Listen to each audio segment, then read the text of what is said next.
Assalamualaikum warahmatullahi wabarakatuh. Selamat pagi semuanya. Hari ini kita akan membahas mengenai uji afektif.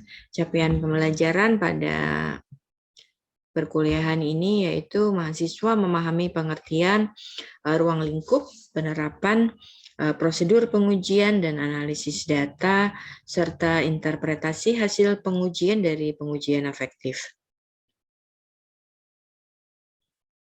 Uji afektif adalah merupakan suatu pengujian sensori yang tujuannya adalah untuk mengukur respon pribadi secara subjektif terhadap produk berdasar sifat sensorinya ya. Sehingga hasilnya nanti itu akan mengindikasikan pilihan kesukaan maupun tingkat kesukaan terhadap produk. Baik, kita lihat bersama-sama tujuan penerapan. Itu adalah mengetahui respon individu berupa penerimaan atau kesukaan dari konsumen terhadap produk yang sudah ada, produk yang baru, ataupun karakteristik khusus dari produk yang diuji. Ya. Di sini kita lihat ada produk yang baru. Ya. Produk yang baru itu biasanya akan melalui beberapa tahapan sebelum dia diluncurkan. Ya. Jadi biasanya perusahaan itu akan membuat suatu prototipe dari produk. Nah, ya itu kemudian akan dilakukan pengujian terlebih dahulu untuk mengetahui respon awal konsumen ya. Misalnya dengan melakukan suatu focus group discussion dengan konsumen. Nah, kemudian konsumen nanti akan memberikan tanggapan terhadap produk baru tersebut. Nah, berikutnya dilakukan pengujian di lokasi terpusat. Jadi misalnya di supermarket begitu ya. Di sini perusahaan ingin mengetahui bagaimana tanggapan konsumen terhadap produk baru tersebut dan bagaimana bila dibandingkan dengan produk kompetitor ya. Nah, selanjutnya itu bisa juga dilakukan uji di rumah yang tujuannya juga sama yaitu ingin mengetahui bagaimana tanggapan konsumen terhadap produk tersebut bila dibandingkan dengan produk dari kompetitor. Oke, kemudian karakteristik khusus dari produk yang diuji. Jadi tidak semua karakteristik itu diuji ya dalam pengujian afektif. Tapi ada kalanya hanya satu ataupun dua atribut khusus yang menjadi fokus utama bagi konsumen terhadap produk tersebut. Jadi misalnya rasa dan flavor dari susu coklat misalnya. Nah, itu bagaimana tanggapan konsumen ya. Kemudian misalnya adalah kerenyahan keripik misalnya. Nah, ini maksudnya adalah dengan karakteristik khusus dari produk yang diuji. Ya.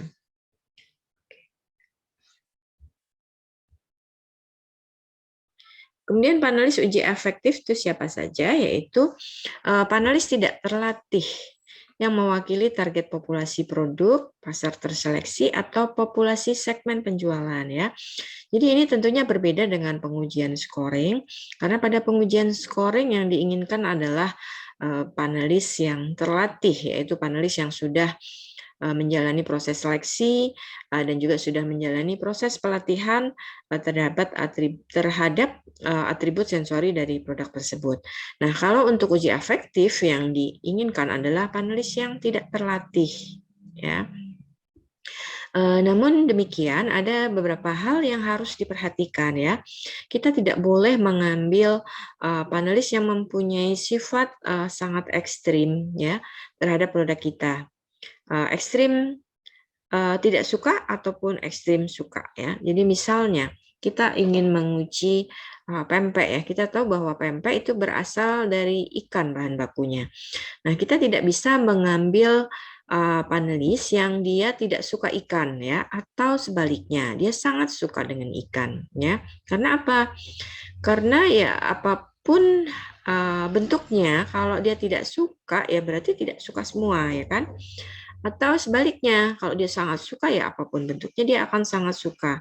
Sehingga di sini hasilnya tentunya tidak benar ya. Jadi untuk panelis seperti itu harus kita hindari. Atau misalnya kita mau menguji produk makan dari durian, ya tentunya kita tidak bisa menggunakan panelis yang tidak suka durian.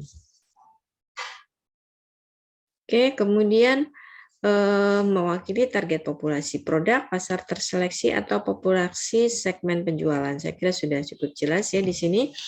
Jadi kita bisa lihat di sini beberapa pertimbangan dalam pemilihan panelis, yaitu kelompok pengguna, ya, kemudian usia, jenis kelamin, kemudian tingkat pendapatan, lokasi, maupun suku bangsa. Jadi misalnya begini, kita ingin menguji suatu produk makanan, produk ekstrusi misalnya. Produk ekstrusi ini biasanya adalah cemilan ya yang sangat disukai oleh anak-anak dan remaja. Jadi tentunya di sini sebagai panelisnya itu ada baiknya kita pilih adalah mereka yang masih anak-anak ya, golongan usia anak-anak ataupun remaja gitu ya. Kemudian misalnya susu elemen misalnya. Susu elemen ini kita tahu adalah suatu produk susu yang khusus untuk pria ya. Ya tentunya kita harus memilih panelisnya adalah pria. Oke, kemudian tingkat pendapatan,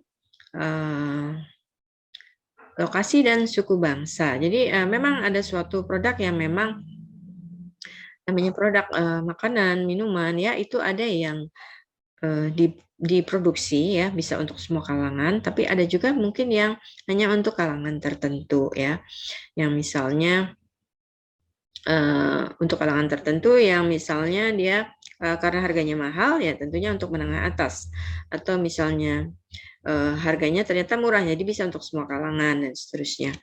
Kemudian lokasi dan suku bangsa. Jadi ada makanan-makanan tertentu yang mungkin hanya bisa diterima oleh orang-orang tertentu juga misalnya ya.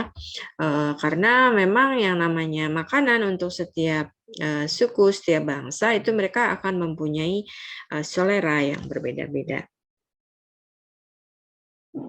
Ya, kemudian lokasi pengujian itu bisa di laboratorium, ini yang sering dilakukan ya.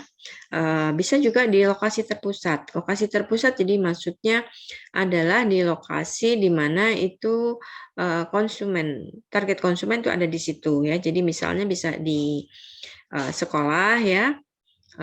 Kalau kita memang yang kita ambil konsumennya itu adalah misalnya konsumen remaja ya ataupun anak-anak ya, atau mungkin juga di pusat kebugaran misalnya, karena misalnya itu adalah minuman untuk mereka penggemar olahraga misalnya ya, karena itu minumannya adalah minuman semacam Pocari Sweat misalnya ya, dia akan menjaga keseimbangan natrium dan sebagainya ya.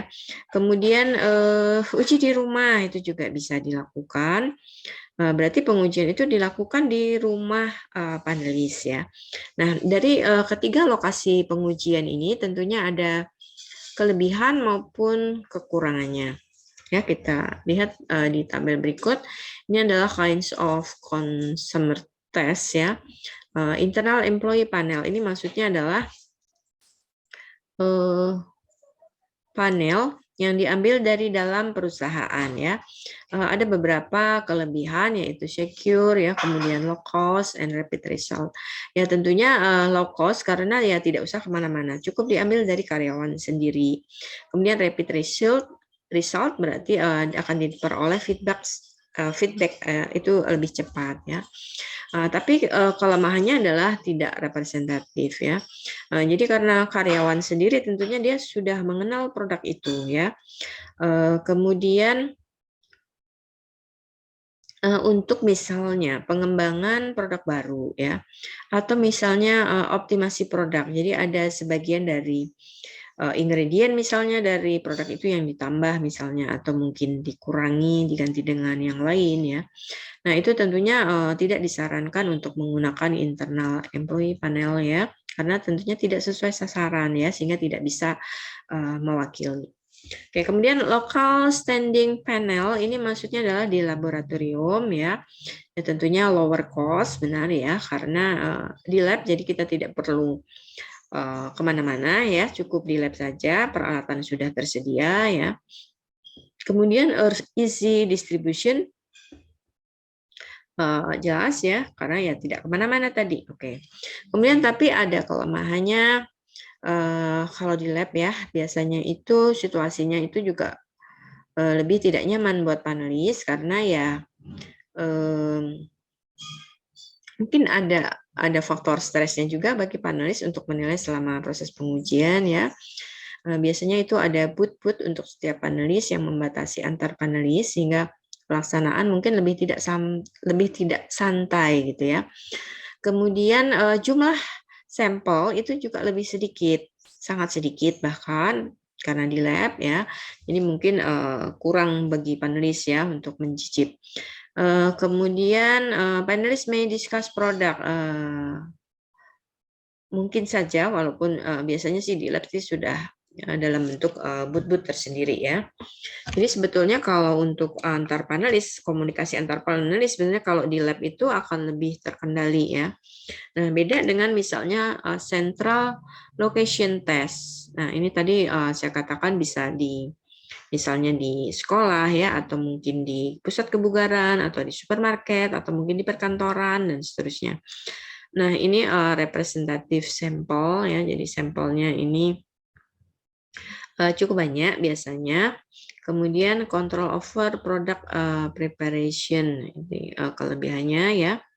Jadi preparasi produk itu bisa kita kontrol. Hanya disadvantage-nya lebih mahal tentunya ya, lebih mahal. Dan sebetulnya di sini kemungkinan untuk terjadi interaksi antar panelis itu justru lebih besar ya. Jadi ya kurang bisa dikendalikan ya untuk interaksi antar panelisnya sehingga mereka bisa saling mempengaruhi. Oke, kemudian home use test berarti uji di rumah ya. Oke, jelas di sini biasanya sampelnya itu akan diberikan dalam jumlah yang lebih banyak begitu ya. Jadi kalau uji di rumah itu panelis akan bisa menggunakan produk itu sebagaimana dia biasanya menggunakan produk tersebut. Jadi misalnya produk selai misalnya ya, dia akan makan selai itu dengan apa? Misalnya dengan roti tawar atau mungkin dengan biskuit atau dengan yang lainnya. Nah itu bisa saja gitu ya. Artinya mereka akan melakukan sesuai dengan apa yang biasa mereka lakukan terhadap produk. Ini realistic testing ya. Kemudian whole family input. Jadi mungkin ada pengaruh dari keluarga ya. Dan seterusnya. Oke, kemudian kelemahannya kalau uji di rumah dia akan membutuhkan lebih banyak biaya tentunya ya. Karena sampel yang disediakan juga lebih besar ya. Kemudian lack of product control ya. Jadi memang kurang kita bisa mengontrol produknya. Kemudian slowest to conduct ya. Tentunya lebih lama responnya. Biasanya kalau uji di rumah maka sampel itu akan dibawa ke rumah. Kemudian dia akan memberikan tanggapannya, baru setelah itu dikumpulkan lagi. Tentunya akan lebih memakan waktu ya, akan memakan waktu, biaya dan tenaga. Oke, nah kemudian macam pengujian efektif itu ada dua, yaitu kualitatif dan kuantitatif. Kita lihat bersama-sama yang kualitatif dulu. Jadi kualitatif misalnya adalah focus group. Jadi pada focus group itu biasanya akan dikumpulkan 10-12 panelis dalam suatu waktu ya. Kemudian akan dilakukan diskusi seputar produk yang akan kita uji. Nah, dipandu oleh seorang moderator. Ya, moderator ini harus mempunyai keahlian ya untuk mengarahkan diskusi supaya lebih fokus ya, fokus ke arah apa yang ingin didiskusikan ya. Dan di sini kemudian akan tergali hal-hal yang penting dari konsumen mengenai produk tersebut atau apa yang diinginkan konsumen terhadap produk tersebut. Ini fokus group.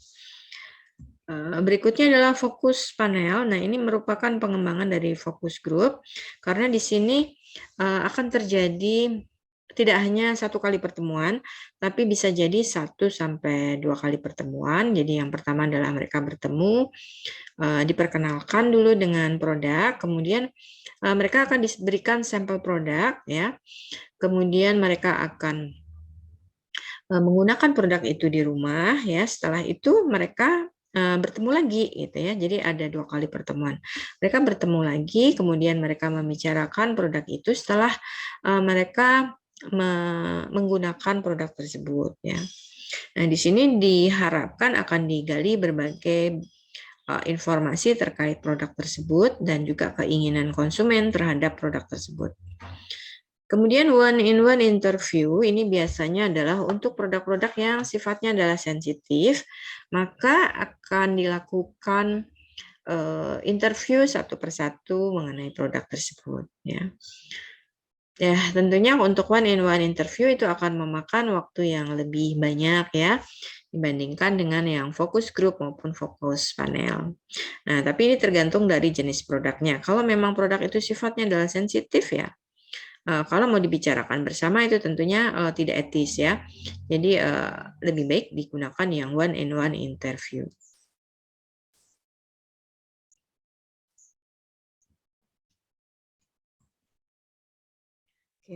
Penggunaan uji afektif kualitatif. Yang pertama adalah mengetahui kebutuhan konsumen yang tidak dapat diekspresikan. Jadi misalnya bahwa konsumen itu ternyata minum susu itu tidak hanya sekedar untuk minum susu untuk mendapatkan proteinnya, tapi ternyata mereka itu juga menginginkan kalsium, ya, yang tinggi pada susu misalnya. Jadi dari sini produsen itu bisa mengetahui apa sih kebutuhan konsumen terhadap produk tersebut, gitu ya. Kemudian menilai respon awal konsumen terhadap produk baru. Suatu produk baru itu biasanya tidak langsung diluncurkan, ya, karena produsen ingin mengetahui dulu bagaimana sih respon konsumen terhadap produk tersebut. Kalau memang responnya positif, berarti bisa diluncurkan, ya. Tapi kalau ternyata responnya adalah negatif, ya tentunya bagi produsen itu akan melakukan perbaikan lagi sesuai dengan keinginan konsumen. Kemudian mempelajari terminologi konsumen dalam menggambarkan atribut mutu suatu produk. Nah, jadi biasanya konsumen itu akan memiliki bahasa tersendiri untuk menggambarkan mutu suatu produk, ya. Dan itu akan bisa kita peroleh melalui penggunaan uji afektif kualitatif. Kemudian mempelajari perilaku konsumen yang berkaitan dengan penggunaan produk, ya. Jadi misalnya konsumen itu bagaimana dalam menggunakan produk sambal misalnya, ya. Konsumen akan menggunakan sambal itu misalnya untuk dimakan atau dicocol begitu, ya, dengan suatu makanan, misalnya tahu dicocol sambal, ya, atau mungkin dia menggunakan sambal itu untuk dimasukkan pada saat dia mengkonsumsi mie ayam misalnya atau bakso dan seterusnya. Nah, di sini juga sekaligus produsen itu juga sekaligus bisa mengajarkan penggunaan produk itu pada konsumen, ya, melalui uji afektif ini. Jadi misalnya sambal itu ternyata tidak hanya untuk dicocol atau dimasukkan ke dalam mie ayam, tapi bisa juga kita gunakan sebagai bahan masakan kita, misalnya, ya, untuk membuat saus padang dan sebagainya. Ya, seperti itu. Demikian tadi adalah penggunaan uji afektif kualitatif. Untuk hari ini cukup sekian. Terima kasih atas perhatiannya. Nanti akan kita lanjutkan lagi dengan uji afektif kuantitatif. Saya akhiri. Wassalamualaikum warahmatullahi wabarakatuh.